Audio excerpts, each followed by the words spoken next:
ಈ ಆತ್ಮ ಸಂಶೋಧನೆಯಲ್ಲಿ ಪಾಠ ನಿಲ್ಲೋದೇ ಇಲ್ಲ. ಯಾಕೆ ಅಂದರೆ ಕಲಿತಾ ಇದ್ದಷ್ಟು ಇನ್ನೂ 70 ವರ್ಷ ದಾಟಿದ್ರೂ ಎಷ್ಟೋ ವೀಕ್ನೆಸ್ ಇದೆ. ಇನ್ನೂ ನಮಗೆ ಬರ್ತಾ ಬರ್ತಾ ಬರ್ತಾ ಬರ್ತಾ ನಂಗೆ ವೀಕ್ನೆಸ್ ಇದೆ ಅಂತ ಗೊತ್ತಾಗತ್ತೆ. ನನಗೆ ನಾಚಿಕೆ ಆಗಲ್ಲ, ವೀಕ್ನೆಸ್ ಇದೆ ಅಂತ ಹೇಳ್ಕೊಳ್ಳೋಕ್ಕೂ ನಾಚಿಕೆ ಆಗಲ್ಲ. ಉದಾಹರಣೆ, ವೀಕ್ನೆಸ್ಸಲ್ಲಿ ತುಂಬ ಬೇಗ ಅವಸರ, ನನಗೆ ಚಿಕ್ಕೋಳಿಂದನೂ ಅದು ಒಂದು ವೀಕ್ನೆಸ್ಸೇನೆ. ಅದರಿಂದ ಬೇಕಾದಷ್ಟು ಕೆಲಸಗಳಾಗಿದೆ. ಇದು ಬರ್ತಾ ಬರ್ತಾ ಈ ಥರದ್ದು ಎಷ್ಟೋ ಪುಟ್ಟದು ವೀಕ್ನೆಸ್ಗಳಿದೆ. ಇದನ್ನೆಲ್ಲ ಇಂಪ್ರೂವ್ ಮಾಡ್ಕೊಳ್ಳೋಕ್ಕೆ ನಾವು ಫಸ್ಟು ತಿಳ್ಕೋಬೇಕು, ಒಪ್ಕೋಬೇಕು, ಅದರಲ್ಲಿ ಭಾಗವಹಿಸಬೇಕು. ನೋಯಿಂಗ್ ಬಹಳ ಮುಖ್ಯ. Only when you participate, when you know how.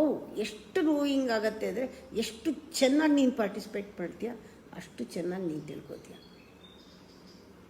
100% ನೀನು ಭಾಗವಹಿಸಿದರೆ 100% ನಿಂಗೆ ಅದ್ರ ನಾಲೆಡ್ಜ್ ಬರುತ್ತೆ. ಪ್ರಪೋರ್ಷನ್ ಅದು.